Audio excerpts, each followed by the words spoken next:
Hello students, so this is chapter 16. This chapter is on students with visual impairments. And so we've learned about hearing impairments and now we are moving on to visual. I'll go ahead and minimize myself. So for this chapter, we're almost getting close to the end of our text. You will be differentiating the terms that describe students with visual impairment, explain how their commonalities impact student learning, describe the evaluations that determine their academic and functional needs. And then we're going to summarize the inclusion of the challenges in general, expanded with the core curriculum, progress in it, reading needs, such as assistive technology, Braille, and non-academic functioning. Okay, so defining visual impairments. What does it really mean? What does it mean? There are two legal definitions here, and one is acuity. How close is their impairment of 20/20? And then their field of vision. Okay, so in your text, there's an interesting picture that kind of gives you an idea of what students with visual impairments might be looking at. Okay, so to distinguish the two pieces here that are the legal definition, acuity is determined by having an individual read letters on the chart, right, like you do in a normal eye exam, and then depending on how far in the chart they can read will determine their eyesight in regards to 20/20 acuity, okay? And then the field of vision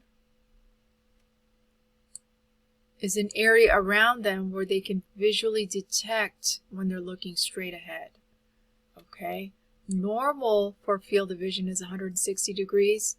If it's less than 20 degrees, their visual acuity less than 20 degrees shows that they have difficulty seeing. Okay, that's a determination. And then some of these individuals have tunnel vision. Now I'm going to show you the different types of visual impairment with what your text shows. Okay, so you'll see here in this picture, which I think is very interesting. All right. You can see here that there is individuals with 20/20 vision. Okay, those are individuals who either have, you don't need contacts or glasses, or when you have contacts and glasses, you're able to see this vision. Okay, so B is reduced visual acuity, which this is me here. Actually, mine's worse. I wear contacts and glasses, and so my visual acuity is lessened. Reduced visual acuity, and you can see here there are blind spots, in other words, pretty much. And then D, restricted fields of vision. So you can see that the impairments vary, okay? The legal definition of blindness, which is mentioned in your text, is an arbitrary clinical measure used to determine eligibility for Social Security benefits.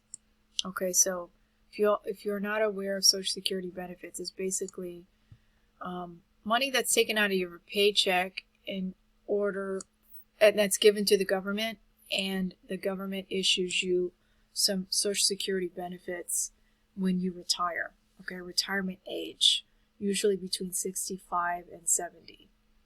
All right, so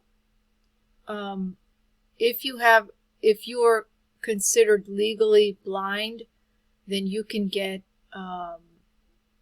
government assistance. Okay, there are some visual and hearing, hard of hearing as well, government assistance for people who fall into certain categories within the legal definition. Okay. All right. So it says here, IDEA definition concerning vision even with correction, adversely affects a child's educational performance. Low vision, functionally blind, or totally blind. Okay, characteristics. Incidental learning. Okay, so incidental learning, the way sighted children naturally learn about their environment. So when a baby is learning about their environment and they're walking, they're looking, you can see that they're curious with their environment through their eyes, right? Now, again, pediatricians play such a huge role in the development of a baby, when, especially in the early years, detecting some issues with vision and hearing.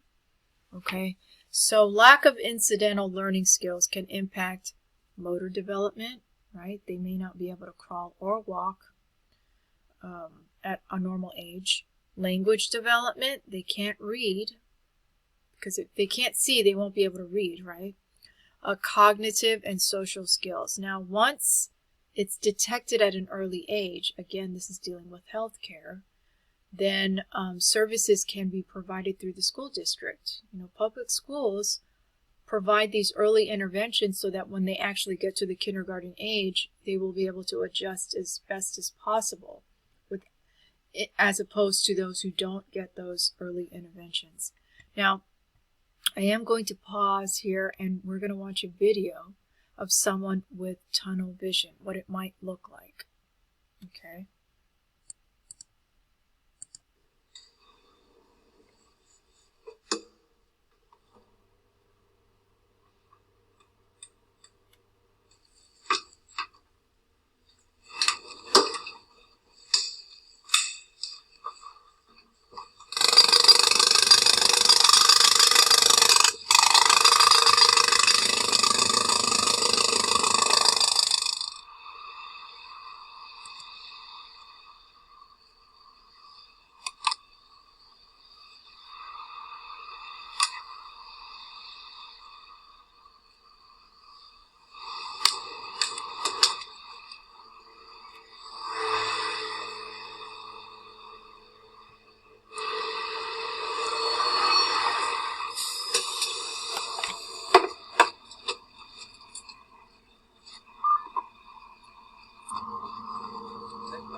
Nei, da må du gå ut på gaten og til høyre.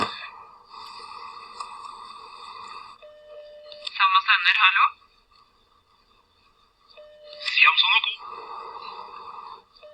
Kom inn, du.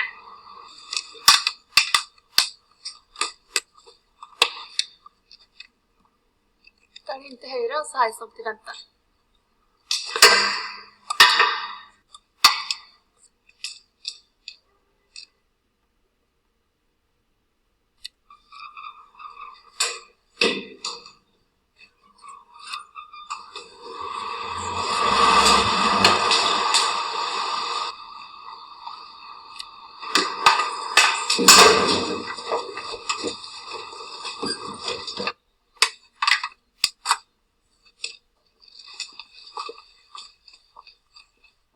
Hei, velkommen.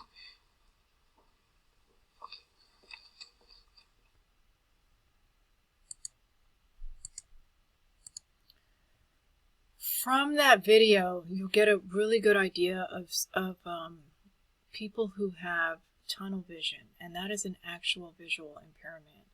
You can see that they're not able to see directly, you know, right before them.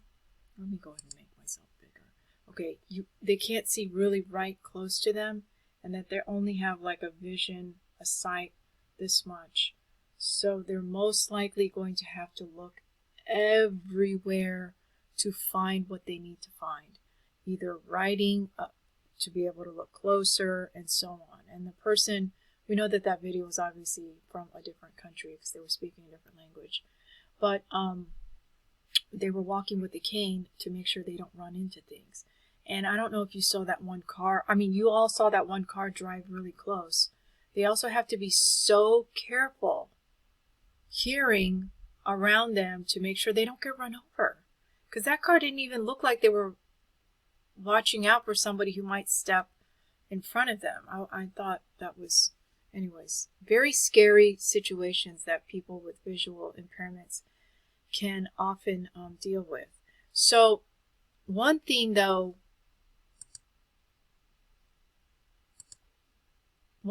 I do want to say about those with visual impairments is they have dogs now that help with those who are visually impaired.